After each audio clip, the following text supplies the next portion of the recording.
There's a version of weakness that doesn't look like weakness at all.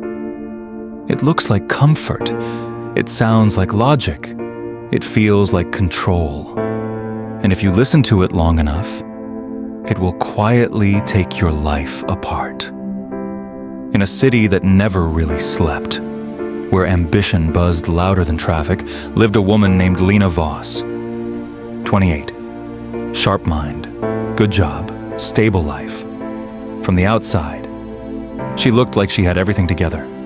But Lena had one problem. Not a loud one, not an obvious one, a hidden flaw, built into her every decision. She negotiated with herself every day. Wake up early? I'll start tomorrow.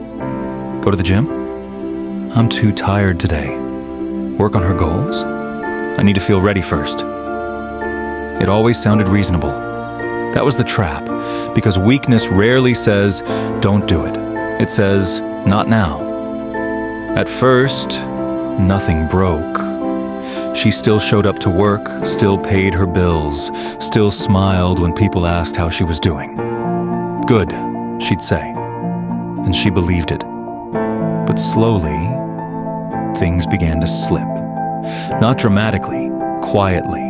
She stopped finishing what she started, stopped trusting her own word, stopped expecting anything from herself. And the worst part? No one noticed. One night, she sat alone in her apartment, laptop open, half-finished project glowing on the screen.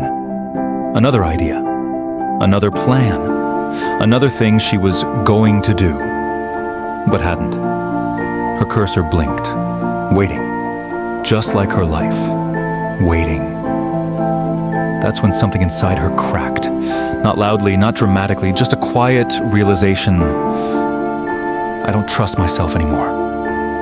That thought hit harder than anything else, because it was true. Every promise she made to herself, she broke.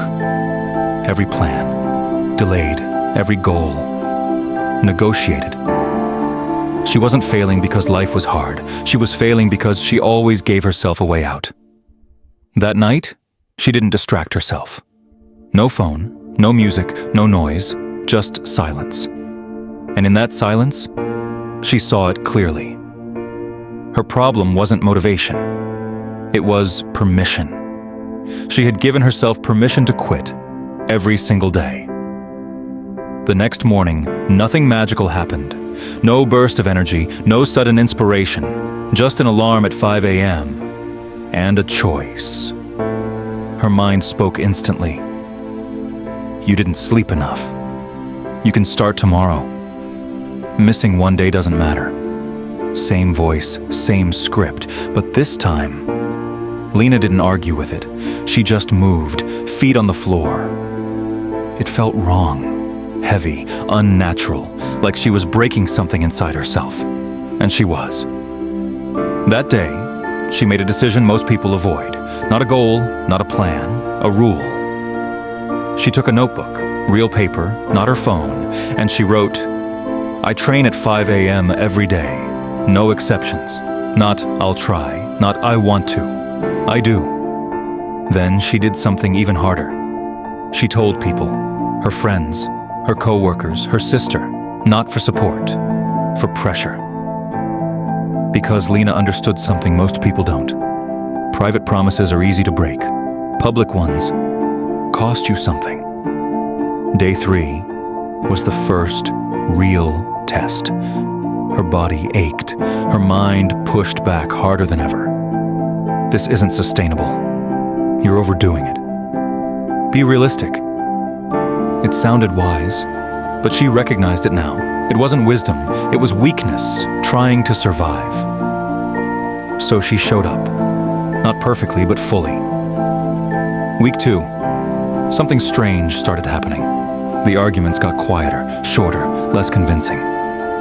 Week 3. She stopped asking if she would show up, only how fast she could start. But weakness is patient.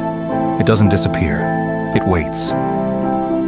Day 18. Rain pouring outside. Cold, dark, miserable. Her mind returned. Today doesn't count. You deserve a break. This time it felt tempting, real. She stood by the window, watching the rain, and for a moment, she almost gave in. Then a thought cut through everything. If I stop now, I go back to who I was. That was it. Not failure. Identity. She grabbed her shoes, walked outside, and trained in the rain. That was the moment everything changed. Not because it was impressive, because it was final. She stopped negotiating. From that day forward, she didn't try to be disciplined. She removed the option not to be. Same time, same action, every day. No debates, no flexibility, no excuses dressed as logic. When she got sick, she didn't skip, she reduced. 2 push-ups, 2 minutes, but never 0. When she traveled, she adapted. Hotel room, airport corner, but never stopped. Because she understood something most people never learn. Weakness survives in gaps. Months passed. People started noticing.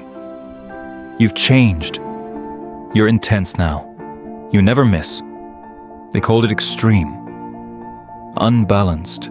Too much. Lena didn't argue.